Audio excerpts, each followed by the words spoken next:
Hello, everyone, and welcome back to this episode of Just Another Year Chicago. My name is Nick Rohde. Surprise live stream for you guys, and we have a very special guest tonight.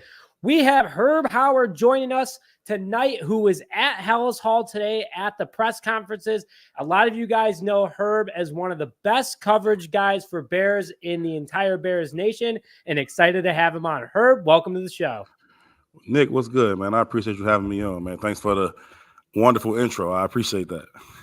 Absolutely. Well, excited to have you on because it was an unexpected day today at Halas Hall. I mean, like they announced it 2 days ago that they were finally press conferencing Waldron and Washington. And I mean, they did a good job. I mean, A+ by them for doing the job that they did holding off Chicago media. How did you, just to kind of kick things off, how did you feel about how the press conference went today?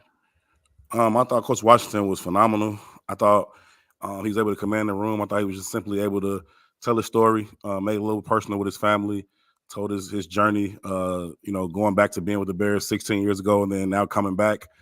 Thought he laid out his plan pretty clear for how he thought he could help this defense get to the next level, what his role would be with Eberflus in terms of Flus, maintaining his role as play caller. But, Coach Washington bringing, his own stamp, to the program. So I thought he was pretty good. I thought he answered his questions pretty well, pretty straightforward, pretty honest. But I think you got to throw in the caveat that side of the ball is in a much more stable position than the other side of the ball. Because I thought his press conference went significantly better than Coach Waldron's. But again, that side of the ball defensively is in a better position than the offensive side of the ball. And obviously the biggest question in the franchise right now is on the offensive side of the ball. So Coach Waldron had to dance around that, a dozen times as best he could. And we all tried to pepper him with different questions.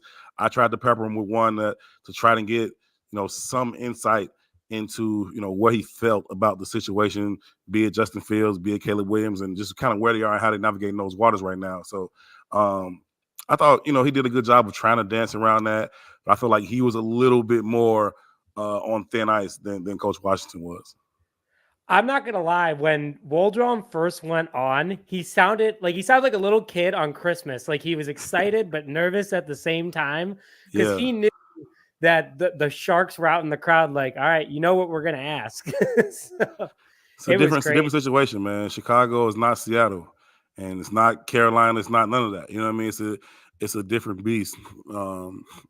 Being in Chicago and in the market itself, but also just in front of the Chicago media. It's a lot of women and men in that room that are not going to hold back. They aren't going to throw you a lot of cookie cutter cupcakes.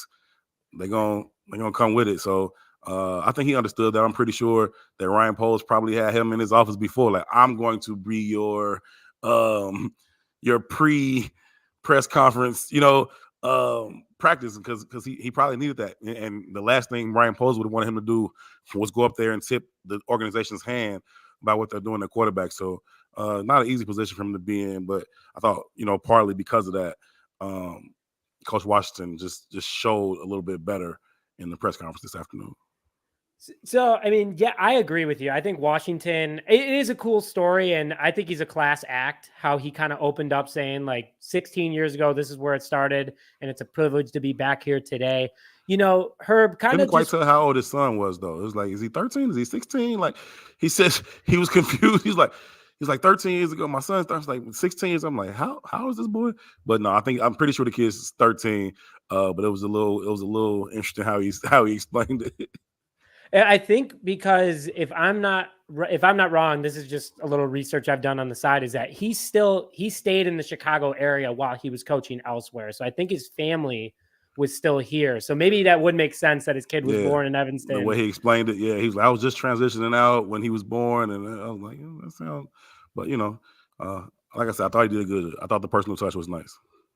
I mean, so just kind of let's go into Washington. And Waldron is a whole nother ball game let's deep dive into him in a little bit. But Washington is someone that's awesome. I mean, like, great guy.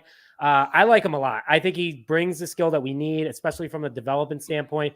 But from your personal perspective, Herb, what makes him so special, and why was he a good signing for Chicago?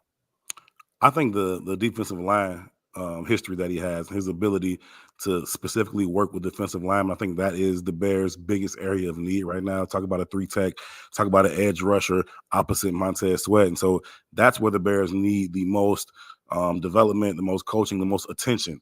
I think the other groups, the second level, third level, I think it's pretty good. Obviously, they got a big question at free safety right now, but the biggest question they have remains their defensive line. And so they got to find a 3 technique. They have to find another edge rusher to play across from Montez Sweat. And I think that his experience on the D line specifically will help develop players, like Javon Dexter, like George, like Pickens, even guys like Dom Rob. Like you got to be able to develop these guys. And so I think he's going to be most valuable to the defensive line. And I think that him and Flus working in conjunction will just kind of help him zero in on some of those guys while Flus continues to maintain the status quo or elevate it a little bit at those other levels. So I think he's a really, really good addition to what they already have in place. And this defense should continue to just get better and better. We'll see what they add in terms of the draft and free agency. But they left the season in a good space, and they should be entering next season in an even better space. I was very interested to learn. I was shocked to learn that Eberflus still is fully managing the calls, because usually when you bring in a coordinator, they're kind of managing things, and Flus would kind of give his a little spice on it, kind of like it was like Nagy and Laser, where Laser kind of was just an assistant kind of deal. Sure. I was kind of shocked by Eberflus, holding that role. Which, by the way, Eberflus looked great today. Like, he looked very healthy, crisp haircut. You checking with his beard. He looked like he was down a few pounds. Like, Flus been getting his life together in this off season.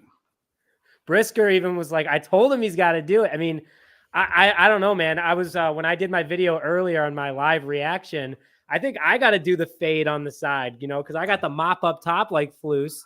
I might have to get the fade going. He looks good with it. Just don't call it Travis Kelce. Just don't call it the Travis Kelce. That's all. No. Call it the Flus. It's always the Flus. I will say, I mean, he seemed healthy though. He seemed more there. Like, obviously it's not the season, so he's a little less stressed, and he got to keep his job. But also a great way to open up giving honors to the Hall of Fame guys. Did you get a chance to talk to Flus after it all, or ask any questions, or no? No. We didn't get a chance to ask Flus any questions. He just came out, he spoke, he said his piece that he had to say, and then he was out of there. He didn't even stick around in terms of in the press conference room. He didn't stay there for the coordinator's press conferences. He went back. I'm sure he probably tuned in from his office or wherever, but he didn't stay at all. He left the podium and walked right out of the room. And so, but I get that. There's just so many.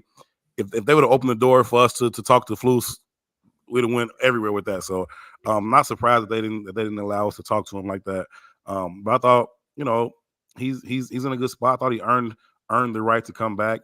Thought he did a really good job as a play caller. Once he took over as play caller, the defense took it to another level, started to bring more pressures. Obviously, bringing in Montez Sweat certainly helped out. But I thought the other component outside of the Montez Sweat effect was the fact that Flus took over his play call. I thought he did a really good job there, and I would have personally been surprised if he had relinquished that role to any incoming DC.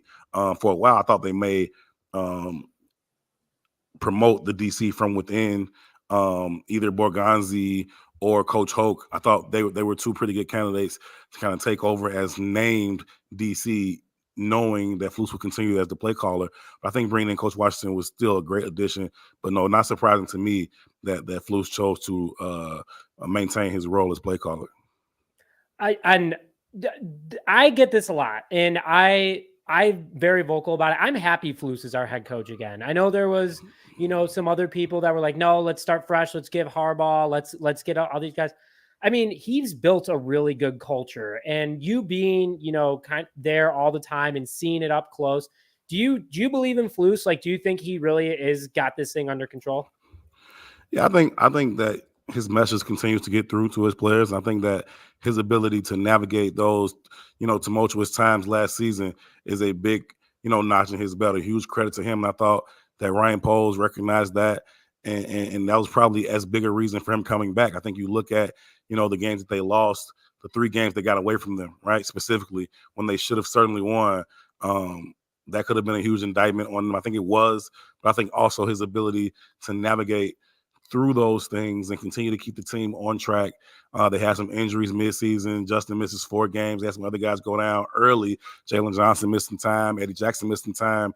But they were able to kind of maintain and get the ball back rolling in the right direction after a horrid start, 0-4. Because after Denver came to Soldier Field and stole that game from them when the Bears were up 20, I'm like, you can fire him today. That would have been fine with me. I was kind of surprised when I walked in the post-game press conference and saw him walk in. I thought Poles was going to walk in like, yeah, dude, done. I wouldn't have been surprised by that. But, Poles is a better GM than me. He stuck with them, and they got the thing turned around. And I thought that Flus absolutely earned his job back, for the last, 2/3 of the season. So you give him a lot of credit for that. And I think he got the team going in the right direction. You give him some more talent, another year in the system. And I think that the Bears should have this thing rolling in the right direction. I mean, 4-2 in the last 6, all against playoff teams. Did a very good job. And, the Allen Williams situation obviously wasn't ideal either. No. That's a huge pressure on Flus, having to keep that quiet, trying to keep the locker room under control. Hats off to him. He had a lot of adversity and he overcame a lot of it. And that's what we had Josh Blackwell on a few weeks ago. And he was like, I love Flus. Like, he's just a great coach. Like, he always, when there's a storm, he's the calm guy in the room. So, I'm Blackwell. with that. Yeah. What'd you say? I love Josh Blackwell. That kid can flat out ball, man. He's got the right demeanor too. I think every time he gets an opportunity, he shows what he can do, not only on special teams, but even when he gets to play defensively. I love the depth and the youth that they have in that secondary. Josh Blackwell, Jalen Jones, Elijah Hicks. These guys may not be frontline starters for you on a weekly basis, but they have to be thrown in there. They've proven that they can play, and they play with the right attitude. They play the game the right way. So I love Josh Blackwell and all those young dudes in that secondary. I agree. I think, and Josh is just a good guy too. He's always willing to pick up the phone. He's always willing to jump on a show. There's a lot of guys in that locker room like that, and really good respect. That's what I love about this Bears community. And we have the live chat open right now, so everyone tuning in. We got about 100 people tuned in right now. That's what's up. That's good, yeah. Yeah, if you guys throw some questions up for Herb, he's happy to answer them. We got him. Yeah, what y'all got? Let's go. Yeah, we got a lot of bear down though. We got Ron coming in, bear down. We got Captain Nunn coming in, bear down. I'm just excited after today, and let's go back to Shane Waldron because that's the big topic today. The one thing that I was very shocked how he did. I mean, definitely you kind of talked about it. Poles kind of talked to him before, PR talked to him before, like, hey, don't let the cat out of the bag on anything. And the one thing that I thought was interesting was that he did admit, he's like, yes, I have spoken to Justin and we have exchanged messages. So It sounds like they haven't even had a phone call. It's just been text. What was your kind of reaction to that, Herb? Is that normal to you, or do you think there should be more there? I think that if it was I feel like certainly if there was a more established quarterback, you knew for sure this is your guy going into the season, then there would probably be a little bit more communication there. I think that, just sending an introductory text to Justin, say, hey, I'm glad to be on. Look forward to meeting you. Let me know if there's, that kind of text message. I'm sure he sent that.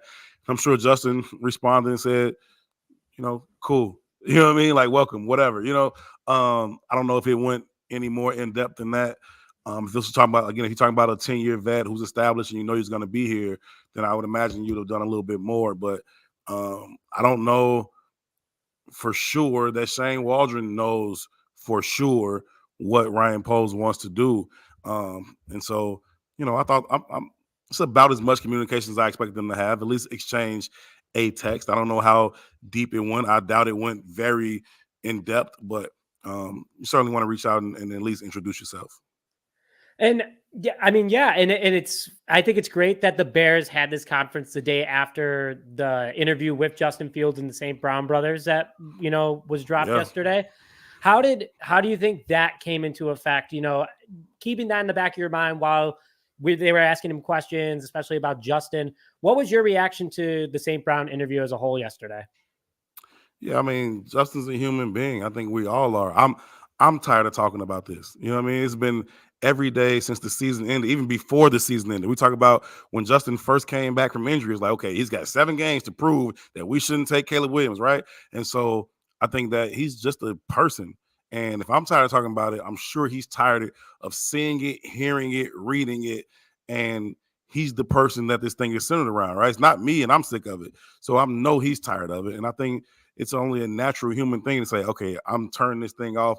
I want to get away from it. Let me know if I'm leaving here, if I'm staying here, if you want me or you don't want me, right? It's like, you don't want nobody leaving you on red for that long. You know what I mean? Like, what's up? What we doing? You know what I mean? And so I think it's a natural emotion for Justin to be like, all right, I'm unplugging from this. I want to get away from it. I'm sick of hearing about it. I'm sick of worrying about it because Justin's got real thick skin, man. I think he's built for this market. We talked about the Chicago market earlier. In a one-on-one I had with him this season, we sat down and we talked. Now, one of the things I asked him about was the pressure of being the quarterback of the Chicago Bears in this market at 24 years old and the ability to handle or not handle that. And I think that he's been able to handle that pretty well, but handle it well or not, he's still a human being. And I think that at some point it gets to be a bit much. It's his second offseason dealing with this. And I'm not surprised at all that he's like, I just want to get away from it. I want it to be over. Am I staying? Am I going? He did say, I would love to stay here. I want to stay here. I think that's a piece that some people have been leaving out as they've talked about their interview. Like he did say, I want to be here. I would love to stay here. But at the same time, I want it to be over. That was the most candid he ever was in that. And you said it so well. Like he just wants to know what the deal is. Like he wants to be him coming out of the gate. There wasn't even a hesitation when he said it. He's like, I want to be a Chicago Bear. Right. And that's a big thing for us. The week before, Kevin Warren goes on and talks with Jarrett Payton and how impressed he is with Justin and how big of a man he is physically and, personally, like he handles things super well. Polls saying that he'd have to be blown away by talent in order to move on from him. Everything is leaning in the direction of Fields is the guy. And I'm a firm believer in him because what he's had to go through in his first 3 seasons in the NFL is not a joke. And for him to come out and nightmare. It's been a nightmare. He's had 2 play callers in 3 seasons. He had back-to-back. His first 2 seasons, he had 2 different play callers. He had a play caller, in my opinion, that didn't work to his strengths. And that was one thing Waldron said. He's like, we work to our players' strengths. That's what this offense is designed to do. And I was like, that is exactly what this team needed. Yeah. And I hope Justin gets the answers that he's looking for. And last year, it was around this time that the DJ Moore number 1 overall pick trade happened. So hopefully something's cooking in the background. I was kind of shocked Poles didn't go up there today, though. Was he in the building? Do you know? I don't know if he was in the building. Didn't expect him to speak. As we've been told, him and Flus are going to speak early next week in Indianapolis at the Combine. And so that's when we expect to hear from them. We didn't expect to hear from them today. I always find this time of year to be interesting. So even at that press conference, I don't expect to learn much. And then there'll be the pre-draft press conference, like, a bunch of smoke screens, a bunch of, untruths, if you will. So no, I wasn't surprised that he didn't speak today. I would expect him to speak, I think Tuesday of next week at the Combine. Okay. I'm excited for the Combine. I can't wait. Are you going to the Combine or no? I'm not. I'll be in LA. I got some other business to handle out in LA, so I will be in LA. I'll follow things as closely as I can. I got a lot of contacts and a lot of sources, so I'll follow things as close as I can. But I got to shoot out to LA next week, so I won't be in Indy. Well, I hope you enjoy the weather because it's supposed to be nice in Indy too. I think it's supposed to be like 70 degrees in Indy, so not bad. But it's always nice to be in LA. The weather out there is usually great. It's unmatched. I mean, usually around this time it's still 40 degrees. I was right before we jumped on. I'm outside grilling. I'm like, wow, this feels like summer, and it's middle of February. Not too bad. No global warming. No, I'm kidding. Hey, I don't know. It's that weird week of winter because then in 2 weeks, guarantee you it's going to be in the 20s. Oh, you know it. This is how it works around here. But we got our first question that I think would be good. Speaking of the Combine, how many wide receivers, Herb, do you think that the Bears add through the draft this year? I think they'll add 2. I don't care unless one of them is Marvin Harrison Jr. Like that's my main thing. They could add 1 for all I care. Like just go get that dude in Columbus, and then I'm fine. If you want to go get him and then you double back third, fourth, fifth round, those middle rounds, I'm cool with that too. So I if I had to guess, I would say they're going to add 2 receivers in this draft. But for me, it's imperative that you get Marvin Harrison Jr. He's sitting right there for you, right? I don't think you can get him past 3. So maybe you can move down to 3, get what you can for moving down from 1 to 3. Whether you do that in 1 move or you do it in 2 moves, cool. But you go get Marvin Harrison Jr. He's the best player in the draft. You do not have to overthink this thing, in my opinion. There's a lot of other opinions out there. That's just mine. He's the best player in the draft. Go get him. So it sounds like you're willing to trade back at least once. I mean, the Commanders there with Cliff Kingsbury going there, Caleb Williams is right there for him. Yeah. That's beautiful for the Bears. Like, Poles is just playing checkers right now, or chess, man. He's like, all right, that works. That worked out for me. That worked perfect. It's crazy. And so you're saying, I'm on the train of the double trade back. You trade back with Washington, then you trade back with New England. What is your realistic asking price to trade back first with Washington and then with New England? I don't know, man. I really don't want to get into those hypotheticals in terms of me. Like, I get it, but I think that Poles is going to get the most that he can get for any move that he makes. I think he's shown himself capable of doing that, and I think whatever move he makes, he's going to get the most for his move back. We saw it last year. He'll get the most he can for moving from 1 to 2, and if he chooses to move from 2 to 3, he'll get the most he can from that. Now, whether or not that's 1 first rounder, 2 first rounders, people been floating 3 first rounders. I don't know what that's going to look like. I'm not gonna play that game. Washington, they've got a couple very appealing defensive tackles. We need a 3 tech, right? So if you can get one of those guys included in the move, that would be great. You know what I mean?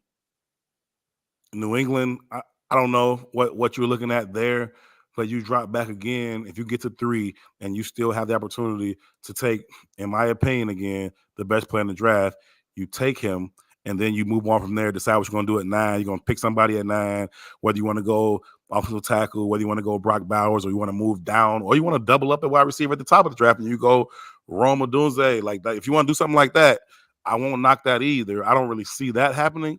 But, if you want to move down, get yourself in a position where you now have another pick, although I think if you trade down both of those times, you'll get another pick between, 9 and like 75 they're at right now, somewhere around there. Yep. So they got to get another one in between there. So somewhere or another, they'll get another one. I think they need to, find a way to get themselves a legitimate center. Whether they do that via free agency or via draft remains to be seen. But they've got to get some picks between, their second first round pick and then that third round pick. So, I think there's a lot of moves to be made. But for me, man, you leaving this draft without Marvin Harrison would be a huge, huge mistake.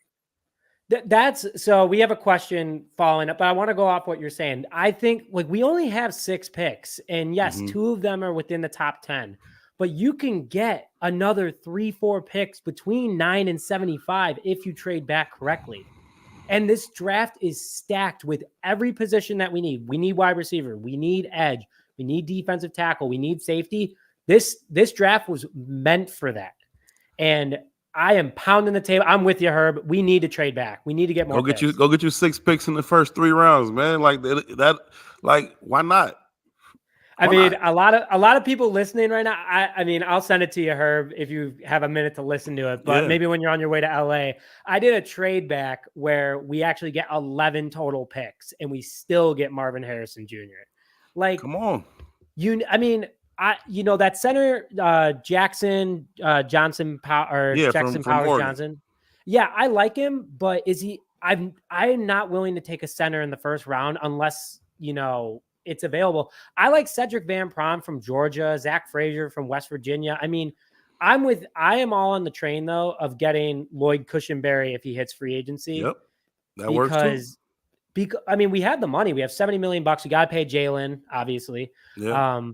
But a veteran center versus a rookie would help. I'm asking you too, Herb. Do you think that would help the offense better, or would you think a rookie would do just fine?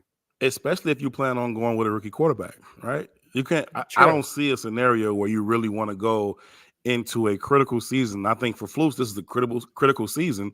I don't see a scenario where Flus wants to go into this type of make or break season with a rookie quarterback and a rookie center, right? You're talking about identifying all of these pressure packages, identifying how you're going to protect. Like, I don't know that you want two rookies orchestrating that. And so I would think that if you're going to go rookie quarterback, then you definitely want a veteran center. I think that if Justin comes back, you're a little bit more capable of withstanding a rookie center. But I think any of those positions, when you're talking about positions of need, I think you got to look at it and say, okay, what is the value in terms of taking one from free agency or getting one from the draft? Is the draft class strong enough at this position to where we feel comfortable that we can fill this need via the draft? And if so, then that's always the route you want to go. You're talking about getting them on a rookie contract, talking about bringing them to your system, getting the chance to develop them. But if you don't think that position is a strong position in the draft, then you got to go ahead and spend the money and get a proven one in free agency. So it depends on how they evaluate the draft class and their position in the draft to realistically acquire one of the guys they think can fill that hole. And if they can, then go via draft.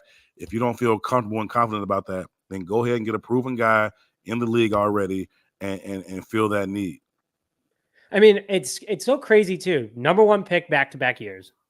Top 3 cap back-to-back years. Yeah. And that 70 million is not including the future contracts that we had. So if we drop some of those, I believe that's another $12 million that Poles has just kind of dished away. I mean, the Bears can make some, and there's some big young free agents that we can go out and get to. I agree with you. If you go with a rookie quarterback, you got to have a veteran center. Like, it's it for the other. Like, if you stick with Justin, like you could take a rookie center, but that's another pick that you can use to get a safety. That's another pick you can use to get a tight end, something like that. So it's a lot to consider. And one thing, speaking of evaluating players, Herb, we got a really good question here from Rom. Which player do you compare Marvin Harrison Jr. to? It's interesting, man. I was just watching something on TV and they were comparing him to AJ Green. And I think that when we start to compare players, we make it so simple. It's like, oh, they both are number 18. It's like, okay, cool. Like, I like AJ Green. I'm not super mad at that comp, but it's like anytime you get like a white slot receiver, it's like, oh, he's Wes Welker. Like, no, the fuck he's not. Like, he's just white. Like, that's cool. Like, he could be great. He could be something else. They never cross compare guys based on race, and if the numbers are the same, that's even easier. So I don't know. I think that he's a lot bigger than AJ Green is. I think that AJ Green was phenomenal. He ran the whole route tree, had great catch radius, strong hands. So I'm not mad at Marvin Harrison Jr. coming into this league and being AJ Green. I think he's better than AJ Green though. Like, I would say, yeah. AJ Green is really, really good. Like AJ Green, fringe Hall of Famer. Like, AJ Green was super, super good. So I'm not mad at that, but I think that Marvin Harrison Jr. is truly generational. He's truly like a guy that can come in here and by year 2, going into that 2025 season, I think he's the Bears' best receiver. And now you got DJ Moore as your second best receiver on the other team, second best corner, and you still got Cole Kmet, and you still got whoever you put in the slot, whether you continue to develop Tyler Scott or draft some other guys. So I just think that Marvin Harrison Jr. is on a completely different level. I want that kid at all costs. I mean, 6'4", 4.37 40 with pads on. That's not, I mean, Xavier Legette is the only guy faster with pads on, runs a 4.29, which I wouldn't be mad if he came to Chicago either. Sure. I mean, Alshon Jeffrey 2.0, literally from South Carolina, big, strong kid. I do like the move a lot. And you actually, I don't know if you're looking at the comments, Herb, but you're teeing yourself up really good because someone. No, I don't see. I can't see any of the comments on the link that I'm on. I don't see them popping up. Oh, so Miles Kelly came out and you were kind of hitting on Brock and you were kind of hitting on another wide receiver potentially. Oh, I can see him now. There we go. Brock or Rome? Would you take a number 9? It depends, Miles. Do I have Marvin Harrison Jr. already? Like, if I got Marvin Harrison Jr. already, then I want Brock. I think you can run a lot of 2 tight end sets with Brock and Cole. I think they want to do a lot of that this year, and it never really materialized the way that they kind of thought that it would with Rob Tonyan. And Justin and Rob had a really good camp. Like Rob had a really nice training camp. him and Justin Satan has some chemistry, especially in the red zone. For whatever reason, that didn't really materialize throughout the course of the season. So I would be very intrigued about the possibility of having Brock Bowers in 2 tight end sets with Cole Kmet, especially if you have DJ Moore and Marvin Harrison Jr. If they don't already have Marvin Harrison Jr., I still think they need a dynamic wide receiver to play opposite DJ. So then I would probably lean more towards Rome. But they take Marvin Harrison Jr. at, say, 3. I'm perfectly fine with them running back and getting Brock at 9, or trying to slide down and see, okay, can we slide down to 13 and get Brock? Can we slide down to 14 and get Brock? Then that would be cool too. But if they got Marvin Harrison Jr., Brock, if not, I think you got to go Rome just because they need another dynamic wide receiver. Just think about that room. It would go from Darnell Mooney, DJ Moore, and Equinemius St. Brown to DJ Moore, Marvin Harrison Jr., and Rome. That would just be nasty. That absolute problem. And here's my one thing, Herb. I kind of want to piggyback off that. I still have a lot of concerns with the offensive line, and I think it's not something to shy away from. It's got potential, but at 9, you might have Olu Fashanu available for an elite left tackle, and with Braxton Jones, it's not that I'm not a fan of him. I think Braxton's a good community guy. He has his moments. But is he the future? That's kind of, I want to hear your opinion on that. Like, would you stick with Braxton another year, or if you have a guy like Olu available at 9, would you take him? Love Olu. Think he could be an elite tackle in this league. It's not a problem for the Bears right now, right? Could you upgrade? Sure, you could, right? But I think they like Braxton Jones. I think they like his traits. They like his length in terms of his arms. They like his athleticism, his ability to get out on the edge, lead out on tosses, on sweeps, on end arounds. They like his ability to pull. So I think they still like the traits that Braxton Jones brings. I think they like where he is in terms of his development as a 5th-round pick out of Southern Utah, just 2 years removed. So I think they still think the arrow was pointed up on Braxton Jones. And again, could they upgrade? Sure. I don't know that Braxton Jones is ever going to be all-pro left tackle, and maybe Olu can be, but again, that's just not a need right now. Sure. It's more of a luxury thing for the Bears to say, okay, let's go ahead and get this when you have other things you absolutely need right now. And I think that would probably be the best course of action for them. If they disagree, I won't argue, right? But I like, just knowing what I know, having had the conversations I've had, I know that they really like Braxton Jones. And I think I'd be surprised if they chose to go in a different direction at left tackle at this point.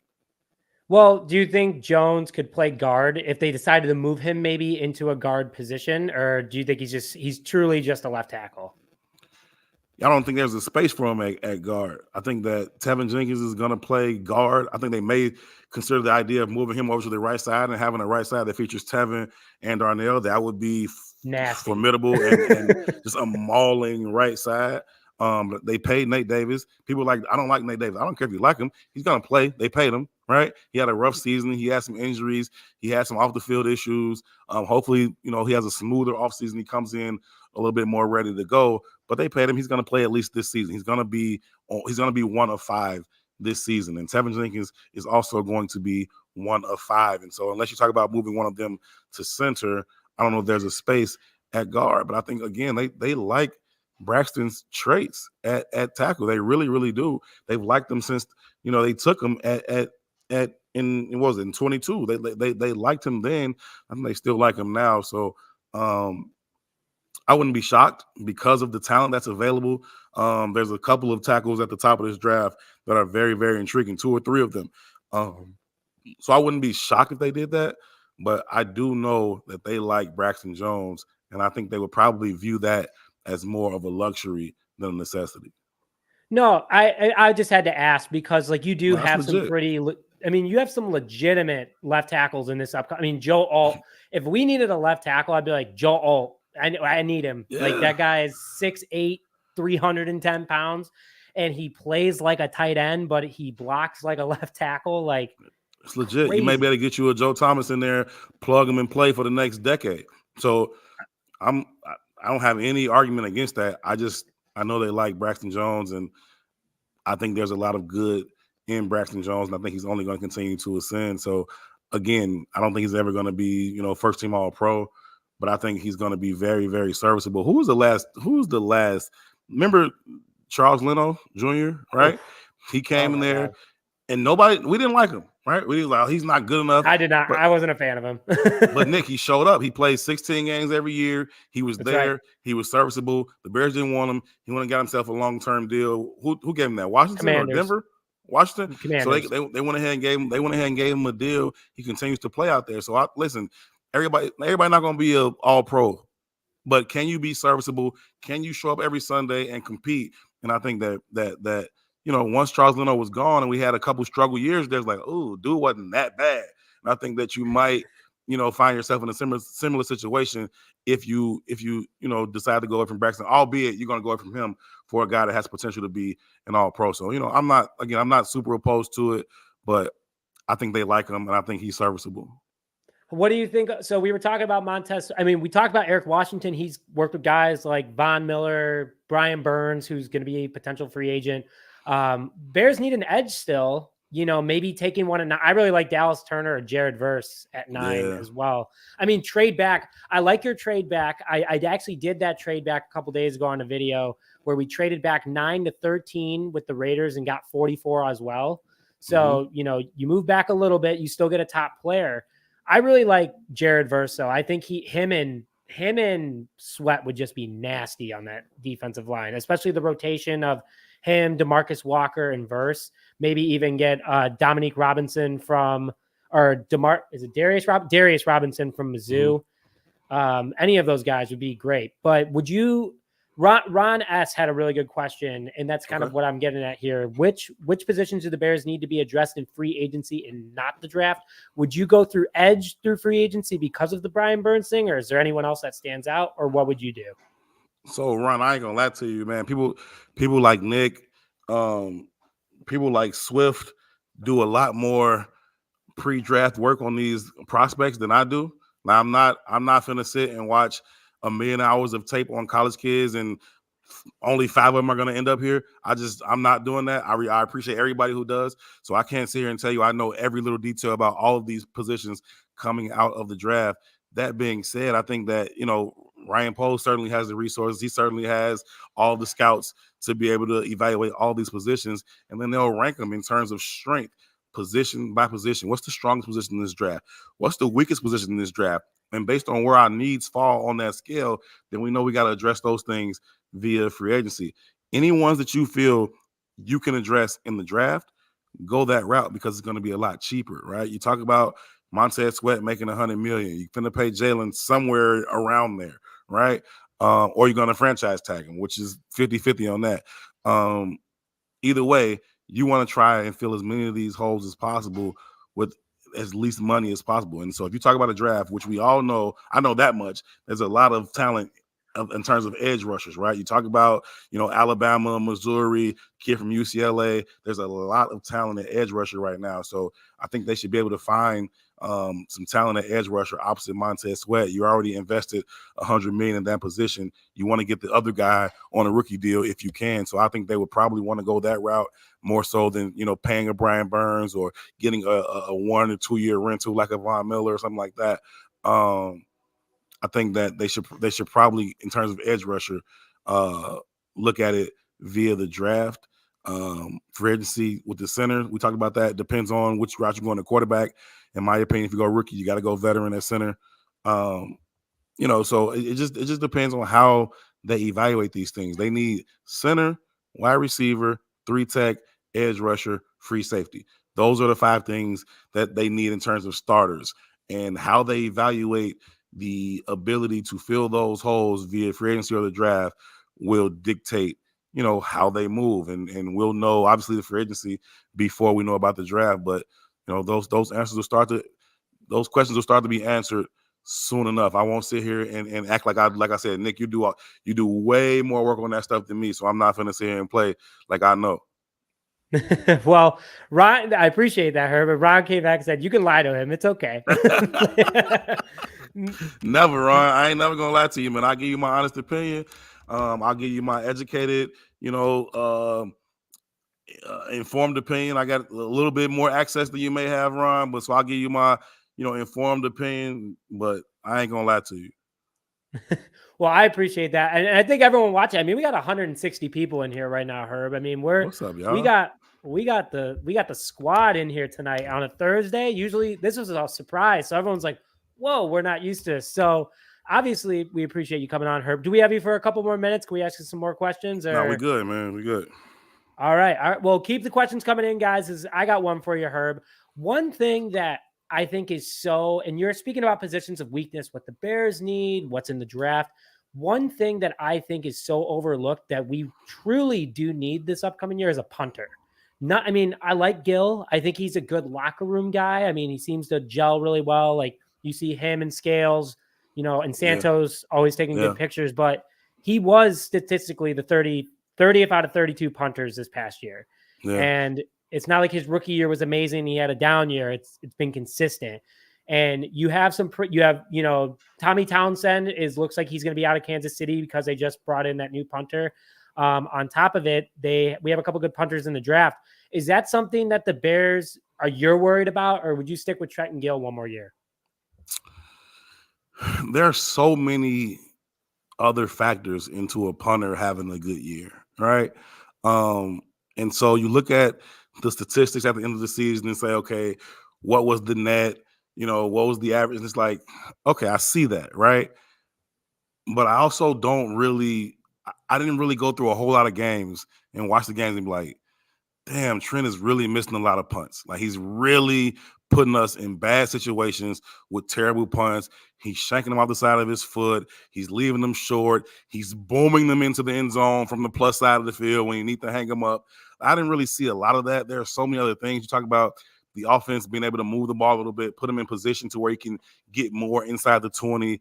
You talk about being able to cover the punts, which I do like the Bears, ability to cover those punts, but sometimes they let some things get out the back door as well. So I just think when you evaluate a punter, there's a lot of things that go into whether or not he's able to have a great – he's not running down there and tackling people. If your punter make the tackle, something went hella wrong. So that's not on him. I think that you talk about the net, that has to do with the coverage unit. That has to do with the offense. There's a lot of things that factor into it. So I'm not as down on Trenton Gill. I do respect how critically important special teams is to the game, though. And so if you can upgrade at a position on special teams, you think you can get a punter that becomes not only just a guy to send the ball back, but becomes a weapon for you, right? It becomes a weapon for your defense, then I'm all for getting that guy.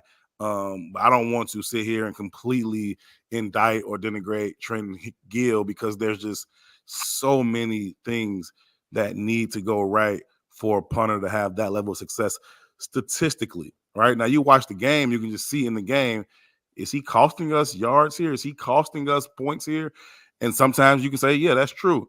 But if not, then maybe you got to kind of view those, you got to kind of grade them on a curve a little bit to see, okay, what else factored into these statistics that has him, at the bottom of the league in some of these categories. So, if you can upgrade and you want to, no problem, because it's important. It matters. What up, Swifty? I just mentioned you, man. It's important and it matters. But, if not, I'm not so down on Trent. Like, he has to go. Yeah. And he's a great holder. Like, yes, I don't want to minimize that too, right? Patrick Scales is a great snapper, so it's not a whole lot that Trent has to do. But when Pat does miss, Trent is able to pull the ball from high to low, get it set, get the laces out, and they've got great chemistry. If you see one of them, you see all three of them dudes. So, I just a little bit careful. Like, we like to run off punters and kickers like it's like we just pull another one in, and it's not that simple. No, I get it. Swifty's in the chat, by the way. I should have texted him before this, but he's looking out for you right now, Herb. He said, "Oh, that's why my ears are ringing right now." It's my guy, man. It's my guy. Yeah, chat. What's up? And then also shout out to I just had him right here. Shout out to Exploring the Smoke. He's live from London, 1 a.m. and he's listening right now, Herb. Love back to you in London. Absolutely. I'll be over there in a couple months, man. We'll have to link up maybe. I love so I travel internationally for work and I see Bears fans all over the place. So I'll be in London in May. So We'll all be hopefully over there a little later this year at some point. Are you going for the Olympics? The Bears going over there. Oh, Not to you meant London, but yeah. I'm going. I think I'm going. I'm going. So I'll be in Paris, then in London, and then I plan, if depending on how everything works out, maybe I'll be there with you, Herb. We'll have to if we're there at the same time, we'll have to chop it up for sure. Most def. We got a question for you. Just a personal question, Herb. Herb, how long have you been on the Bears beat for? Just finished my third season. Laz. Man, it's crazy. I mean, like, it's so weird because, I started this 3 years ago as well, just another year Chicago, and it's just, it was during COVID. Like, what was there to talk about during COVID except, my thing was memories of Thomas Jones, carrying us to the Super Bowl, which, by the way, my all-time favorite Bear, Thomas Jones, hands down. That's what made me be a Bears fan. Yeah, he's my Thomas Jones, all-time favorite. So I got Urlacher back here. That's obviously my guy. Great picture too. I got, and it's you can't see that one. I'll have to send you a picture of it, Herb. But that was my first big thing was Urlacher. I wore 54 when I played, and then I could never be a running back because I was kind of a chunky kid, so they didn't let me. But Thomas Jones, man, Thomas Jones was legit, man. He could do it all. He was tough as hell too. And now he's an actor. Like, I think it's so cool. He's great on Bears Twitter too. Like, anytime you tweet him about the Bears, he's always replying. He's a good guy for sure. For sure. What, Herb, question before we go back to the team, who's your favorite Bear of all time? Mike Brown. Another great guy. Mike Brown's my favorite Bear of all time. And then 54, then Hester. And, it gets a little muddled after that. But Julius Peppers, but for sure, Mike Brown is my favorite Bear of all time. Just the way that dude played the game, the way he was able to, impact the game, get his hands on the football. He was just such a dynamic safety, man. Like, I remember playing with him on Madden all the time. It's like, I'm free safety, I'm Mike Brown, and we're gonna make all these plays. Like, I love Mike Brown. Just the way he played, man. That dude was tough as nails, man. He's not from the crib, but he kind of embodied Chicago, like just the way he played. Like, he wasn't that biggest dude, but he was like, I'm with whatever you want, I'm on that too.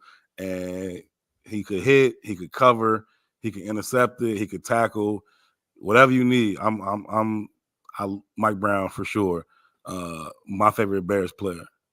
He was just a bad, and he never got the love in Madden either, by the way. Like, the highest I think he ever was rated was 80. I was like, this dude returned 2 touchdowns in a game. No, he was a beast. Back-to-back wins, closed the games out in overtime. Like, he was a problem. He just had a nose for the football. He was always around it. If he plays in the Super Bowl, we probably win. Couldn't agree more. I think he was the missing piece of that team. If Peyton Manning would not have been able to get the passes they let Reggie Wayne go right down the middle of the field wide open for a touchdown. Like I don't know what Daniil Manning was doing on that. He was tripping, but Mike Brown would have been there. What could have been. That team was just full of what could have been. By the way, Herb, exploring the smoke. Yes, so I'll be over there in May. So let's make sure we get in contact. But it sounds like he might be going to the game. So Herb, if you get the chance over there, holla at me. Do a big meetup. Yeah, holla at me. We can link up, man. I always link up, man, with people out of town. Had a great time in Tampa, a few other cities, man. People just hit me up like, yo, if you're gonna be here, because there's Bears fans everywhere. So, I'm always down to catch up and hang out. So just hit me up. And also, everybody, Herb's handle is right under him right now. Make sure you go follow him on Twitter. Definitely just a great guy to chat with. Great follow, great information. But we're not leaving just yet, folks. We got a couple more minutes with Herb here. Swifty's with you, man. It's a tie, Mike Brown and Tommy Harris, which I mess with Tommy Harris big time, man. That guy was a bad dude on the field. Great 3-tech. That's what the Bears need right now. They need to go find another Tommy Harris right now. Yeah, we got a couple more. Wow, a lot of Mike Browns. Jay Sanders is also on the Mike Brown train. Eco Bean didn't hesitate. Mike Brown, let's go. Swifty, Mike Brown at training camp was must-see TV. Mike Brown. Jay Grizz, you are not wrong about that. You are not wrong about that. That's all I'll say. We got a couple people saying Walter Payton. I mean, Sure, I'm My not dad's listening. no doubt about it. But this, like during my lifetime, we're talking about Right, our lifetime. I think Herb. right. I wasn't even a I thought. only saw the. I'm 37. You know what I mean? I saw the back end of Sweetness. I wish I could have saw more, but it's just that just my parents didn't choose to hook up soon enough, so it was what it was. I got here when I got here, and since I've been here, Mike Brown was my favorite Bear. My dad was running a sports bar when Peyton was around, so he was a little busy handling Bears fans versus meeting my mom and me, hopefully being able to see not only Sweetness but one thing not Bears related. I wish I could have seen Michael Jordan play. That's just the one thing. I got to see Derrick Rose, which I'm grateful for, Oh but I never man, got to Nick. see Michael. Growing up in Chicago in the '90s was nuts. Like just watching Mike play. It was must-see TV every single night. Nobody missed the Bulls game. It was the best of times, man. It was the best of times. That's why Don't when make people me start talking, jealous. I'm not trying to make you jealous, but it was just the very, very best of times. The same way I feel about not being able to see, Sweetness from 75 on. I would love to see that, but it just wasn't what it was. But Mike, watching Mike play was different, man. That's why when people get to talking about these debates and this LeBron and it's like Kobe, like listen, shout out to LeBron, shout out to Kobe, but knock it off. Knock it They off. learned from Mike I was mean, different. Kobe gives all of his game to Michael. That's Yeah. the argument right there. Like Mike was different. Mike would never go to 10 finals and win 4 of them. Like that's knock it off. dude just knew how to win. Anyway, let's go back to the Bears. You got a lot of love on the Mike Brown comment. Levante, Mike Brown healthy, Tommy Harris. That's all Mike Brown love and well deserved. He was that damn good. Yeah, you saw Laz's comment, why did Mike not get into coaching? Like, I think that'd be awesome if we did get Mike Brown to come back and be a Bears coach at one. I was excited for Chris Harris when he was in the conversation. I'm not a fan of great players becoming coaches. That rarely works. Really? Okay. Rarely do great players become good coaches because they see the game through this elevated lens that most people just can't elevate to. And so this idea like Michael Jordan should be a basketball coach. No, the fuck he shouldn't. Who gonna do what he tell them to do? You know what I mean? Like how? Mike like, oh no, all you gotta do is split all 3 of them, jump 50 inches in the air, dunk like coach, I can't do that. You know what I mean? So Mike Brown seeing the game, he's like, oh no, you need to be down there and you need to be back there. And it's like, no, you know what I mean? Ed Reed shouldn't coach. It's cool. I love Ed Reed. If he wants to coach, cool. I know he's been getting into it, but how Ed Reed gonna coach players to do what Ed Reed did? You know what I mean? It's that conversation that Tom Brady had with Bill Belichick about Ed Reed being somewhere he had no business being on a pump fake from Peyton Manning when he 360'd out and pirouetted and like you can't coach that. You know what I mean? So those guys tend to not be good coaches because one, they get super mad because other players aren't great. They just okay. And then 2, they expect people to do stuff that they just can't. So I'm not a huge fan of great players being coaches. I think good players, right? Those fringe players, backups, special teams, like those dudes be really good coaches because they are the guys who can maximize their ability. They are the guys who have to really focus on the details, be great at film study, take every advantage that they can, and they become really, really good coaches. But those gifted players, very rarely they become good coaches. I think Larry Bird was pretty good with the Pacers for a while, but other than that, there's not a lot of examples of great players being successful coaches. Yep, feel that. I mean, Ron agrees with you. 2 different completely skills. Yep, couldn't agree more with that. We got a couple more minutes with you here, Herb. Just let's hit on the season one more time before we close out today. The Bears could have been in the playoffs this past year. They had the chance. You didn't lose that Cleveland game. You don't lose that Lions game. You finished the season. And then obviously the Green Bay, the Denver game. I mean, the Bears easily could have been 11 and what would that be? 6? 11 right? and 6. Yeah, 10 and 7 for sure. 11 and 6 was on the table, no doubt. How do you think this team, how they ended last year, how they progressed? And then, they make a couple moves. They have a pretty easy schedule coming up. What do you see this upcoming season out of this team? Playoffs has to be the floor, right? So you talk about that 10, 11 win mark. that has to be the floor for where this team needs to be this year, right? They got to, like, I don't care who the quarterback is. You draft a rookie, that's on you. The playoff is still the floor for this season. I don't think they're a legitimate Super Bowl contender yet. I think they can get in the playoffs and they can win a game, maybe get themselves to the divisional round. But I think that has to be the floor for where they are right now. They should have won 10 games this year, and that's what they're starting quarterback missing 4 games. Shout out to Tyson Bagent. He did exactly what you want your backup to do. Go 500, keep us in it while the starter is out. He did a phenomenal job with that. But 10, 11 wins should be the floor for this team coming into the season. They should be playoffs or bust, and try to find a way to win a playoff game or so. Once you're in the tournament, you got a chance. I don't think they really have a chance at making a Super Bowl run, but the playoffs should be the absolute minimum expectation for this team going into 2024. I mean, you, me, and Will Wright talked about it. I had the Bears winning every game this past year, and hey, listen. I mean, at the end, they were looking pretty good. That's all. Sure. I mean, there's a lot of potential on this team. The fact that the coaches had them beating the Chiefs in Arrowhead before the season started. I did.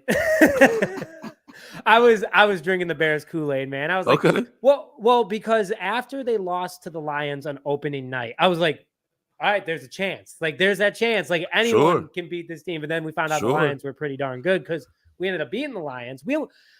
That was the loss. I mean, a lot of people say the Cleveland game was most upsetting. I will say the Lions loss at Ford Field, that was the worst because Fields came back and it could have shut everybody up. Like, he comes back from injury, but instead he loses, and then everyone's like, get rid of him, he's done. But like, this team is so good on paper, and they're all under contract for a few years, the main guys that you need. And Laz is telling me I'm drinking the Bears vodka, not Kool-Aid. Yeah, Swifty said, pass him what you got. And Eco said spiked Kool-Aid, not just the best Kool-Aid, spiked Kool-Aid. Hey. I mean, like, but I think so chat real quick, like, give us your season prediction, because Herb and I are saying, right, keep it a buck. We on the record. Yeah, we are saying 10 plus wins. We're going playoffs. I mean, that's what I'm going with.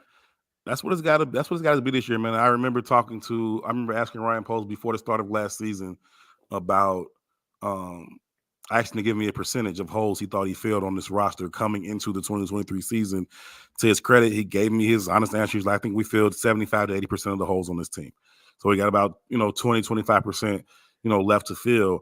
And I thought, that's about where they were in terms of their ability. So I think you go into this offseason, you go ahead and fill 15 to 20% of that, you should certainly be a playoff team. And I think that 2025, they should be a legitimate Super Bowl contender. Now, I think the best way for them to do that is to keep Justin Fields, build around him, bring in Marvin Harrison Jr., acquire more picks, have 2 first-round picks again in 2025. So I think that's the best way for them to do that. How they choose to go about it, we're going to find out together. But I think that considering, how he answered that question before last season, I'm certainly going to ask him that again at some point before this season. But they should be a playoff team. I mean, they were competitive in their division this year. The Lions won the division. The Bears outplayed them twice. You know what I mean? The Bears outplayed them twice, including once at their crib. They went to Minnesota and beat them. They haven't figured out how to beat the Packers in 30 years, so I don't know what that's about. But they've been competitive in their division, so they have every right to believe, we can go out and win this division if we go ahead and take that next step. And so, at least a wild card team, though, for sure, they should be a playoff team. So I got to ask you, Herb. Well, also, first of all, going off your point, we were the only division where 4th place had 7 wins. Like, the NFC North is a very tough division, and the Bears almost swept the second half of the season. They turned things around. Here's one for you. Scott, this is some. Oh, sorry. Go ahead. I'm sorry, Scott. I love his comment. But it begs the question from me, Scott. Who do you want to be the Bears quarterback next season? Like, I'm just curious, because for me, I've been saying that the fastest route to the Super Bowl for the Bears would be to go with Fields. I am not anti-Caleb at all. I hope that kid reaches his full potential and has all the success that's coming to him. I want nothing but the best for him. For the Bears, their fastest route to the Super Bowl is to keep Justin Fields. And so when I see Scott say, well, it's 9 wins if Caleb is here, it's 10 wins if Justin is here, I wonder if that impacts your decision on who you want to be the quarterback, Scott. So I'm just curious on that. But you was going somewhere else, Nick. My bad. No, you're good. No. Great call out. So Scott said Waldron will be thumbs up. Scott, we'll wait on your reply to Herb's question to you. But he said Fields. Okay, cool. Yeah. Oh, okay. So we're good. Absolutely. It's almost 2 a.m. now over in London, and lads, we had 7 wins with Justin out for a month, and realistically on the deal. Oh man, 10 wins. Only easy. DJ to catch. Only DJ to catch. Yep, I like that. I like that one a lot. Joseph R saying 12-5 with an offensive line and wide receivers. Not bad. I'll take it. I can see it. Here's one for you, Herb, and I think we might have to close with this one because this is a crazy take. Keep Fields 10+ wins. If we have a rookie, we're picking top 12 again. If we get Russell Wilson or Kirk Cousins Super Bowl. I mean, I don't know about Russell Wilson. I mean, Kirk Cousins would be great 10 years ago. I agree with keeping Fields and you'll get 10+ wins. Again, I'm not anti-Caleb, so I won't say they're going to be picking in the top 12 if they go that route. And the idea of Russell or Kirk coming and winning a Super Bowl, those 2 veterans, they've seen a lot of football. I won't knock them at all. But I don't understand the logic of moving off of Fields for any one of those 2 guys who are on the back half or back third even of their career. So that's a little curious to me, but I'm with you. I see his thought process though, Herb. Let me just throw out maybe what he's thinking is that Waldron helped Cousins have his greatest passing yard season in Washington back in 2016, almost 5,000 yards. So I can see that, but that was also 8 years ago. Kirk was in his 20s. He's balling. He's having a good time. Russell Wilson, like that. Waldron and Wilson only worked together for 1 season in Seattle. And I believe it was a good season. 2020, I think they were 11-5, maybe. Okay. So I see where he's going with this, but that's a win now, short window, like 2018 type window again, where you put together a team for 1 year and you're all your chips are on the table. Ryan Poles is building this thing for the long term. So I see it, but I don't think that'll happen. I'm with you. I'm sticking with Fields. And I think I'm looking at everyone right now in the comments. We got Fields. Oh man. We got a lot of Fields right here. Joe saying Fields. Scott saying Fields. Yeah, it's oh man. Yeah, and then Scott saying the chemistry. So yeah, I'm sticking with Fields. That's where I'm at with it, man. I think you got to factor in the full equation. It's not this 1-to-1 thing, and it's like, again, Caleb Williams can go be whomever you think he is, and I think it's absolutely bananas that so many people think he's Patrick Mahomes when nobody thought Patrick Mahomes was Patrick Mahomes when he came out.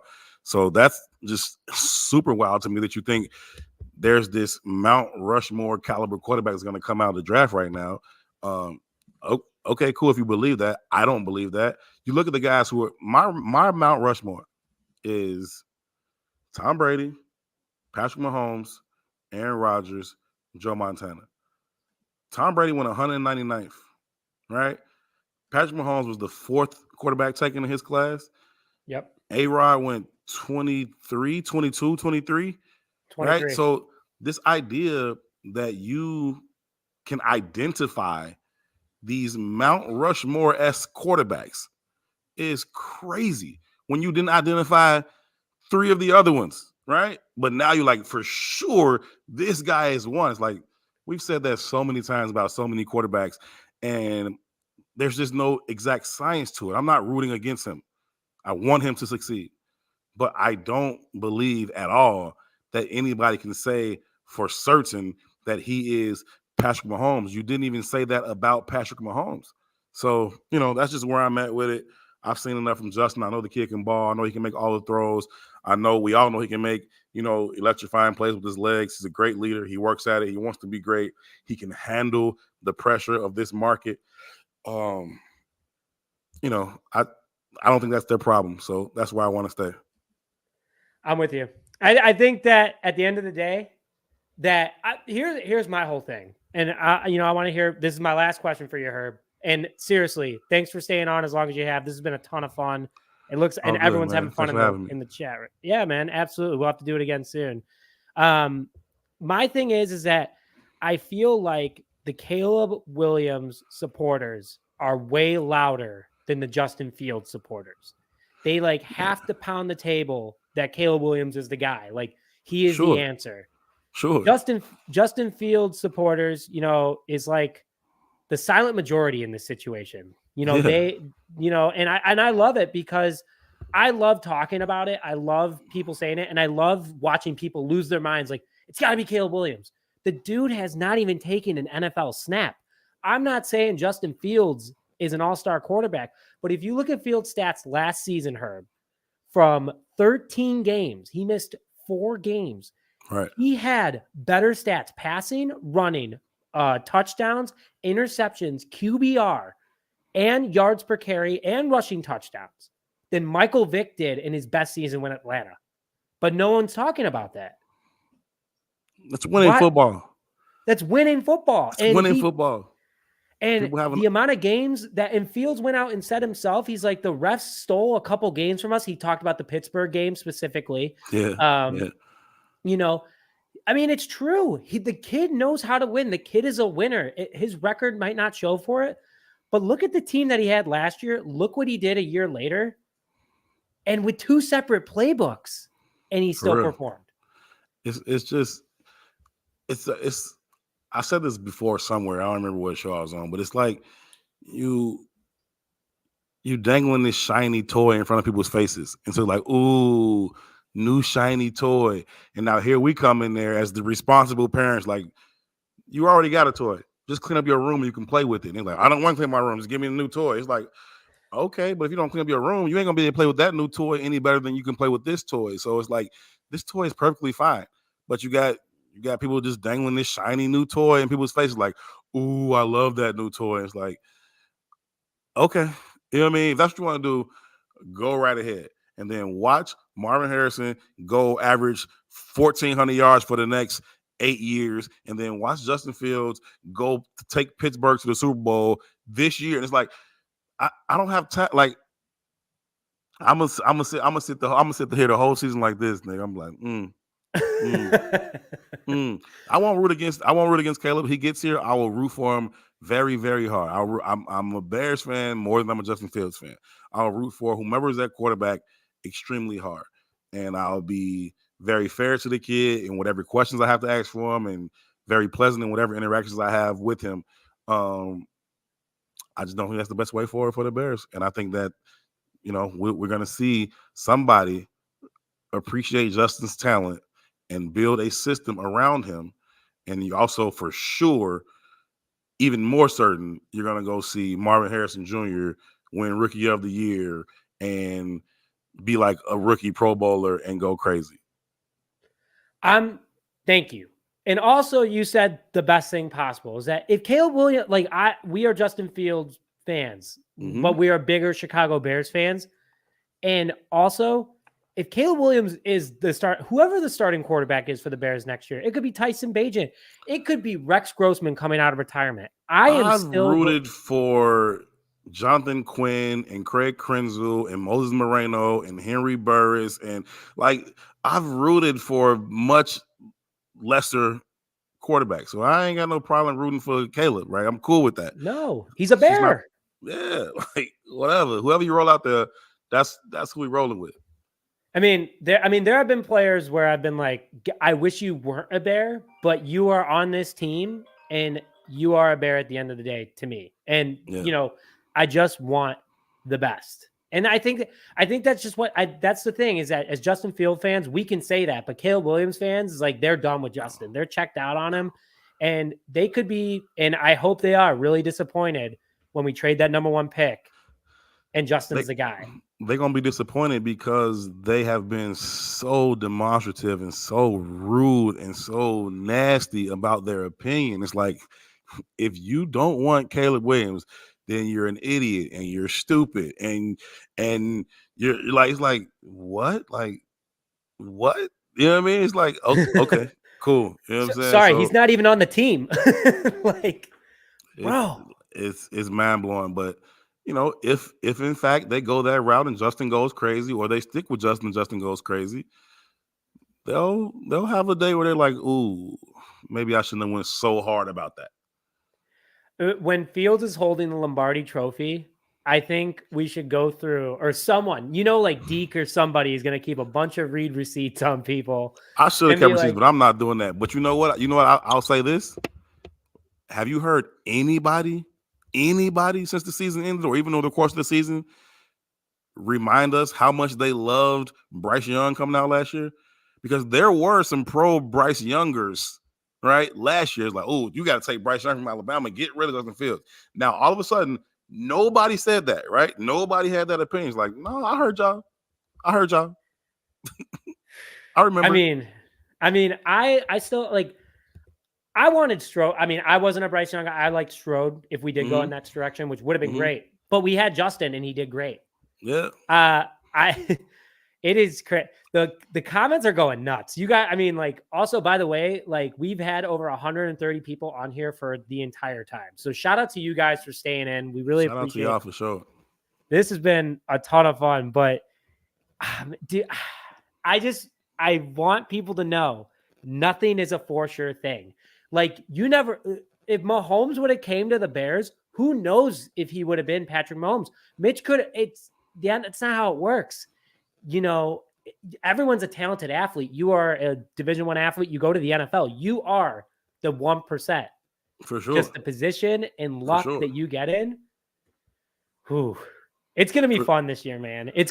I know that we got to wrap things up in a minute, Herb, but it's going to be, this is going to be fun the next couple of weeks because people are losing their minds. I love it. Just, in my adult life of watching quarterbacks, I've only thought 3 times in my life that there was a can't miss, surefire, Hall of Fame quarterback prospect coming out. I thought it about Peyton Manning. I thought it about Andrew Luck.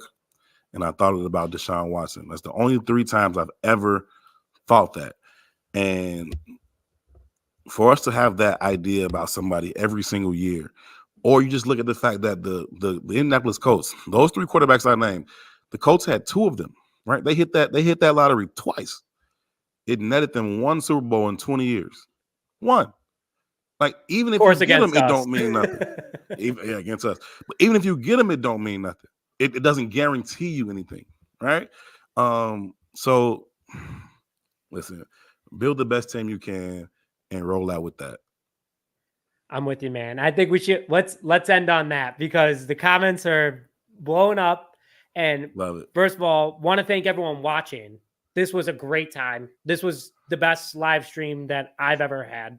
And I know, Herb, you've been on. I'm happy to be a part of it, man. Yeah, this was a ton of fun. People are so grateful that you were able to join, Herb. You have a ton of your viewers in here right now. So thanks for having them join us at Just Another Year. Oh, man. Thanks for having me, man. It's a pleasure. Ton of fun. Appreciate it. Ton of fun. If you, just stay on for a sec, Herb, when I end the stream, if you got a second. But, thank you for coming on, man. Ton of fun. Everyone in the comments, I know you guys are still there. Make sure you go follow Herb. Herb's handle is right below him right now.